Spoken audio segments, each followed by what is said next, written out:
आप सबका शरण कमल में मेरा सादर प्रणाम है।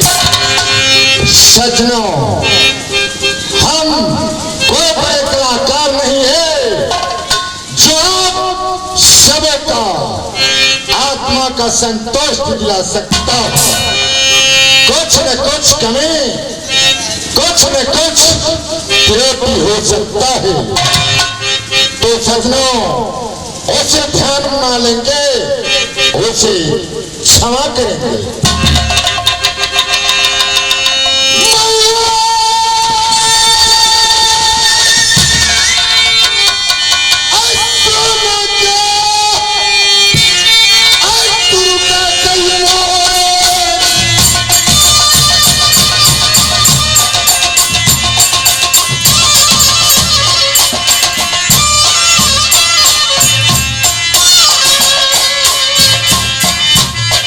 जन्नत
फातिमा का साथ वे किला मोहब्बा में इस वक्त थे तो कुशल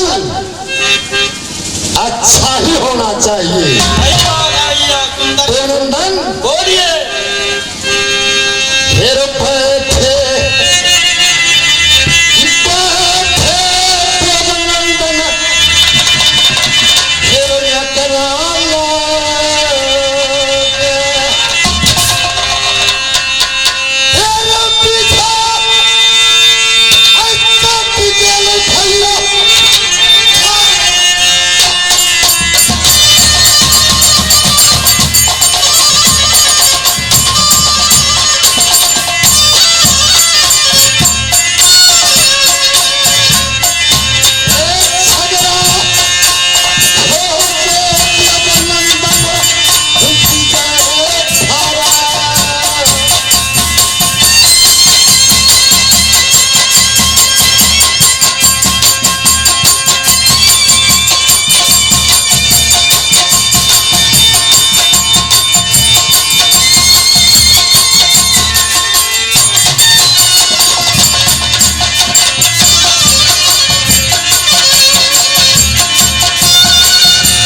कराया नहीं है भैया, पात्रा में छात्रा नहीं है। नहीं है भैया।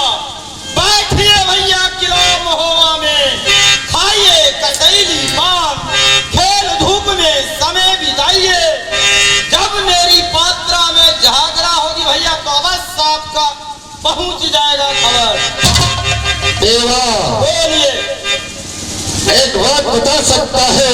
बोलिए भैया, कौन ऐसा बात है जो मैं नहीं बता सकता हूँ? मेरा अंतरात्मा कहाँ है? तो ये हुई ना बात भैया, आप शांत होकर को बैठ जाइए, मैं ये मीरान का बुलाता हूँ। जल्द से बुला। ये जी मीरन है जी, अपना टीचर पर हाजिर हो जाए। हेलो खीर खीर पीली नरिया गाजा तापिया छावा, खीर पीली नरिया गाजा तापिया छावा। घर में मुसबा दंड खिंचे छे, घर में मुसबा दंड खिंचे छे, दिल्ली के उड़े पड़ा बोलो भैया राम राम।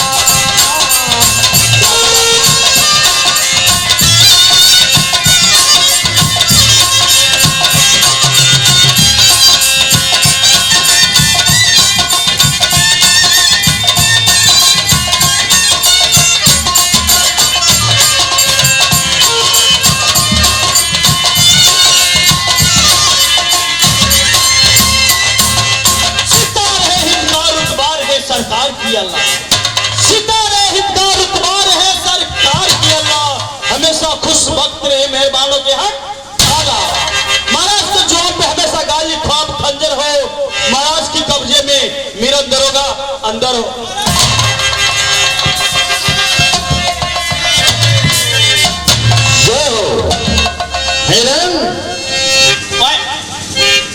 इतने देर से तो कहाँ गया था? महाराज मैं प्लेटफार्म से पहला वाला है ना प्लेटफार्म, उसी जगह मैं ड्यूटी करता था। पहला गेट पे था? 6 नंबर गेट पे, 6 नंबर गेट पे। और उसके बाद कहाँ गया था? नहीं महाराज, अभी उधर से आ रहा था, जब आवाज लगाया मैंने सुन लिया। उधर से आ रहा था? जी जी जी। कुछ टाइम के लिए तो यहाँ 4 नंबर पे ड्यूटी को लगा। मैं जा रहा हूँ बंगला का पास। कौन है महाराज?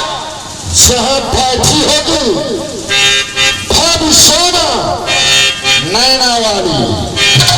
शुभ समाचार पुथू पनमा को पूछेंगे भाभी सोना से।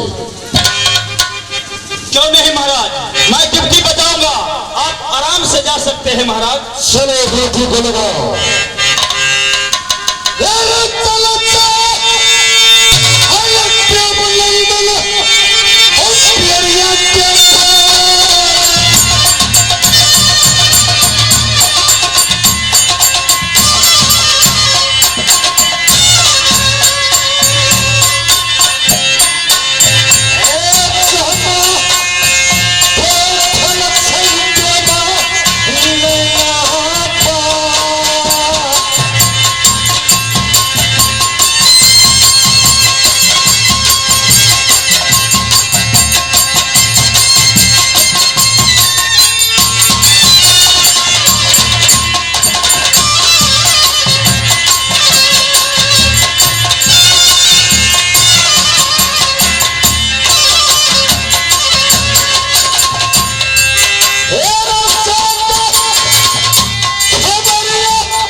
और माँ से वरदान के मांगूंगी।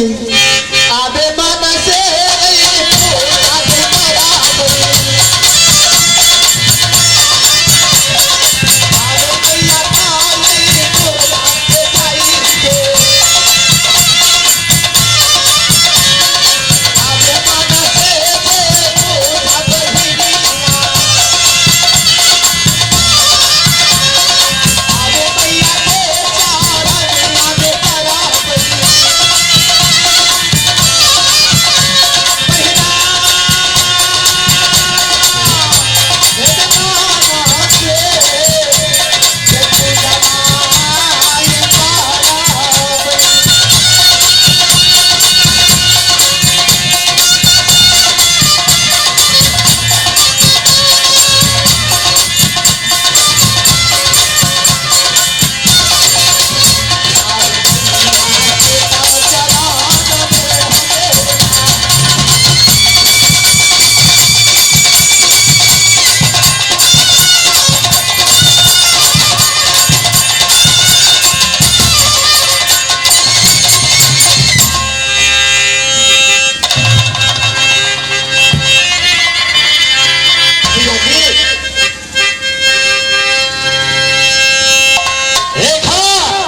भैया जी, ये ठोक के सर लेकर तूने कहाँ जा रहे हो?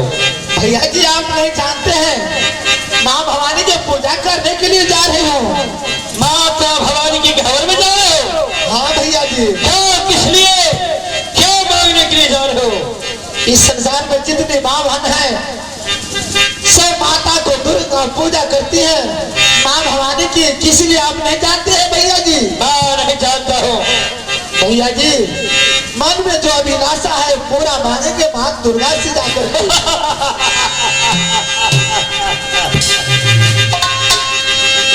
रेखा, हाँ भैया जी। पूजा करने से माँ नहीं तुझे मन का अभिलाषा पूरा करेगी। तो भैया जी सुनो, पूजा उसका करना चाहिए जो मन के बाद जान जाए। पूजा उसका करना चाहिए जो मन के बाद पूर्ति कर दे। माता की पूजा करने से क्या फायदा मिलेगी? तो किसका पूजा करूंगा मैं? पूजा किसका करेंगे वो नहीं समझते हो?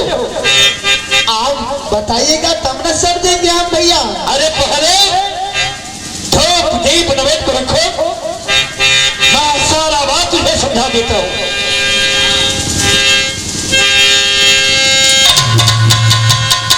रेखा, भैया जी पूजा करने से न माँ मिलेगी, न पिता मिलेगी, न तुझे दूल्हा मिलेगी। सुनो रेखा, बात बचपन की बात है। जिस दिन तेरा जन्म हुआ उस दिन मैंने पहला नंबर गेट में ड्यूटी कर रहा था। मैंने सुना कि मेरा राजा का पुत्री हुआ। मैंने वहां से भाग कर आया, जाकर शेरी घर में जाकर देखा तो जैसी चमक चमकती है वहां से तेरा सोच को मैंने चमकत तो देखा। क्या रेखा की बात तुझे बता? बताइए ना क्या देखे हैं तो क्या, तो वो क्या हुआ है? क्या मानेगा? आवाज मानेंगे भैया जी।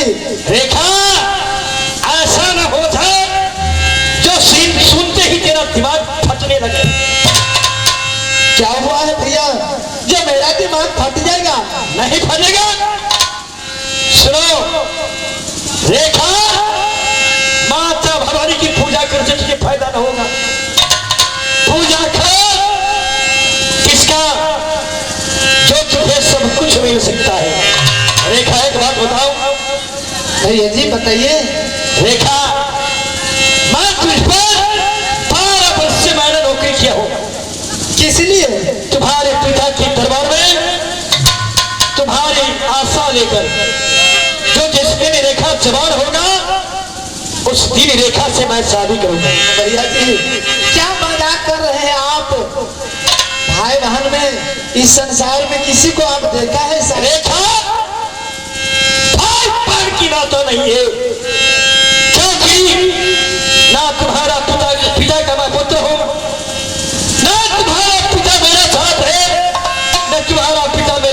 है तो भाई बहन का रिश्ता क्या है? मानते हैं गांव घर में भाई बहन मानते हैं तो बहन, लेकिन ये भी समझ लो कोई कोई गांव में भी शादी होता है भैया ही होता है। मेरे बात तो सुनिए, आप कहते हैं हमसे शादी करने के लिए, भैया जी आपका दिमाग में कीड़ा हो गया है, किसी वैद्य के पास में जाकर के दवा ले लीजिए। रेखा आये सुन है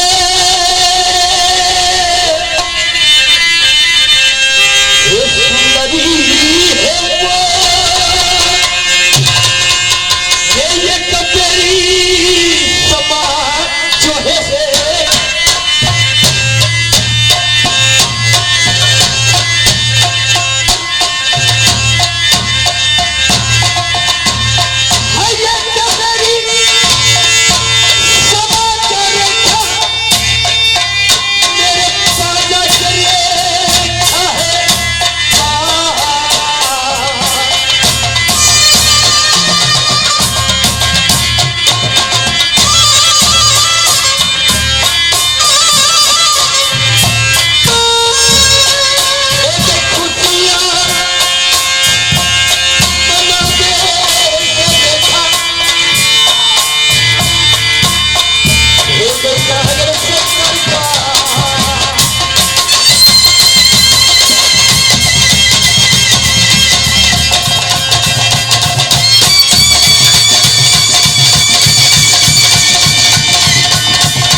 लोल्हा नेगरा।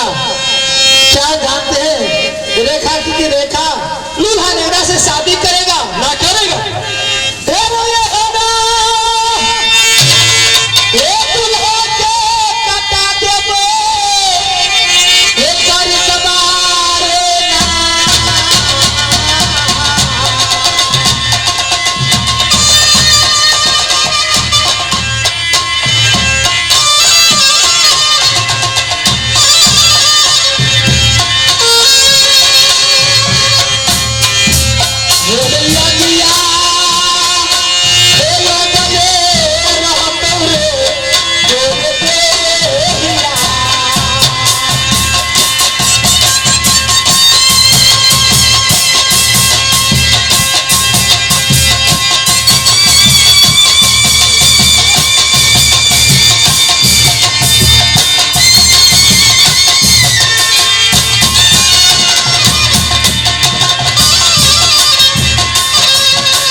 क्या तुला खोजता? अरे कायर, जिंदगी भर मेरे पिता में नौकरी रहा, जिस पत्थर में तूने खाया आज उसी में छेद करने लगा। हाँ रेखा, बोरा तुम्हारे जैसे दूल्हे पे रेखा।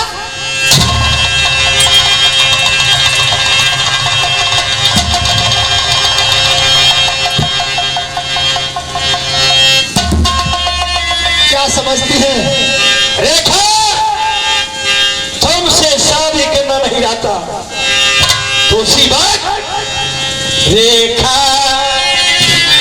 सुन के शंकर जी के पुतरी के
कोई आए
शादी करो।